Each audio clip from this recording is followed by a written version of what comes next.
Okay, so I'm going to go over this spreadsheet that I'm going to share with anybody who is interested in using it. It's a spreadsheet that calculates the weight loss of my chicken eggs during the first 18 days of incubation.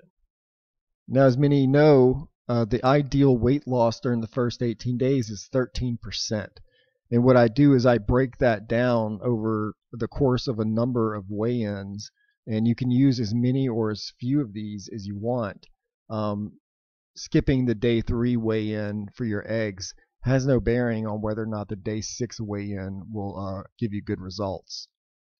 Okay, so I jumped over to a sample sheet, which I have a starting weight of 10 grams, which is a nice round number. And I've set this up as grams. You can set this up as ounces. Whatever unit of weight you choose, it really doesn't matter.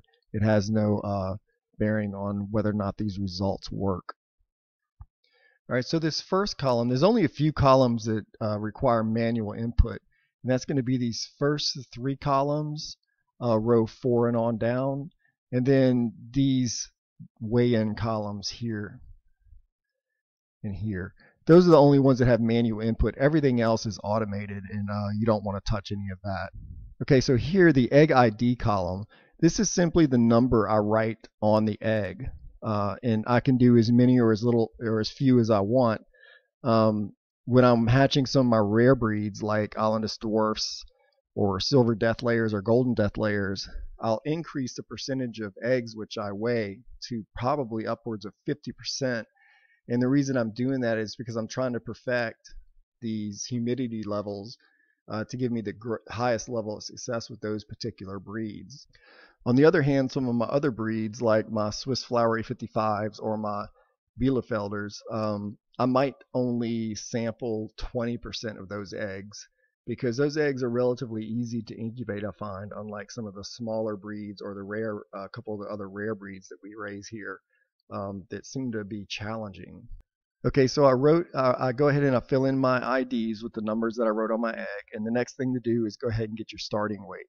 Now, to get your starting weight, you're going to want to do this right before you put the eggs in the incubator because you want a good, accurate starting weight. So here I have day 3, and I put in some sample weights.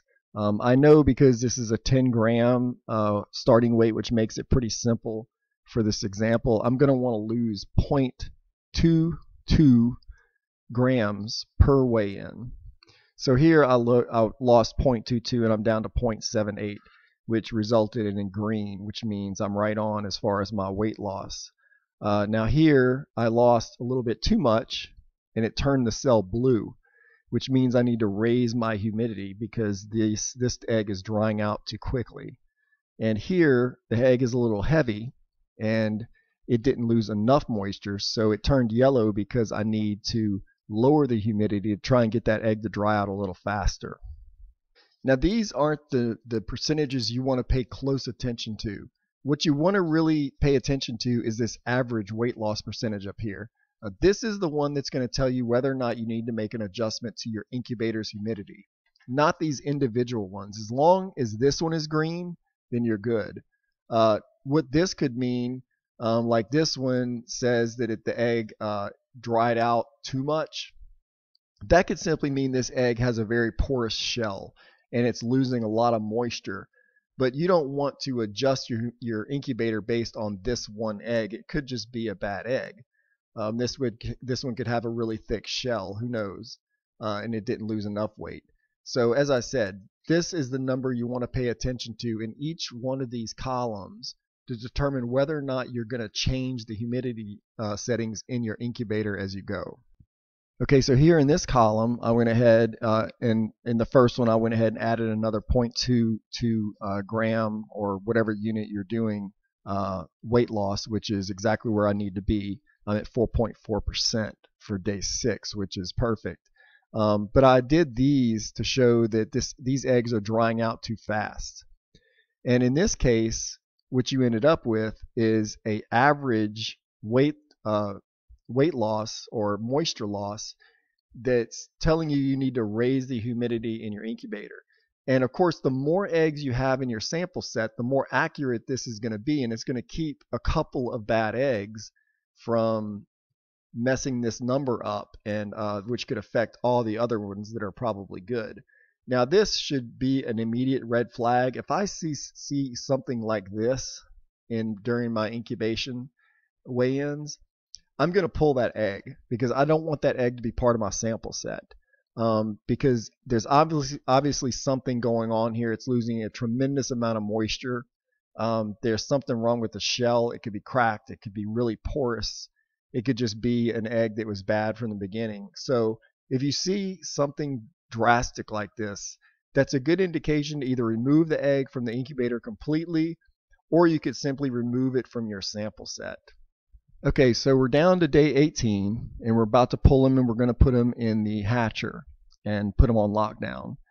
So you can't really do much about the weight loss at this stage, but this is going to give you some really valuable information. It's going to tell you if during your 18 days of incubation, if this set of eggs resulted in a good humidity level, a humidity level that needs to be raised, or one that needs to be lowered. And this is going to affect, or could affect, how you incubate your next batch of this particular breed of egg. Or maybe you throw in multiple breeds into your incubator, and this is just giving you a general idea that you may want to raise that humidity slightly, because 13.5% would be acceptable. So on your next batch of eggs, maybe you raise your percentage, your humidity percentage 2% or 3%, or whatever you decide, and you see how it affects this number at day 18. Now I want to note that this has a variance. All these numbers have a variance. So you can be in a window that's acceptable with these numbers. As you can see here, 9.56 is perfect, but here you have 9.58 at a 4.2%, but it is still acceptable. So there is a window here where you're still green. And when you get to the very end, that window is 0.5%. So as long as you're between 13.5 and 12.5%, you should be good. So you're not going to usually hit 13% exactly, although that is the goal. But you still want to have that window so you don't it'll drive you crazy trying to get that 13% exactly on every batch. So that's why I left that variance in here. Okay, so that's really it for the spreadsheet. It's very simple to use. I want to say all of these cells from column O over, you need to ignore those. Those are simply calculation shells that I use to calculate averages and weights. And those numbers are then used in some of the formulas in this part of the spreadsheet. So don't manipulate or change these, or I mean, you're welcome to, but it's going to change how the rest of the spreadsheet works. So that's it. That's all there is to it. I'm going to put a link in the description of this video and share this spreadsheet for anybody who would like to try it.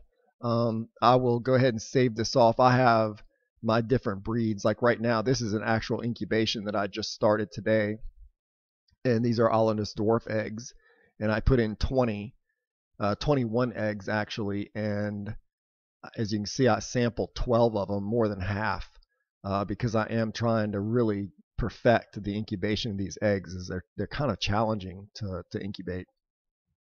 So that's all for this video. As I said, I'm going to put a link in the description to share this spreadsheet.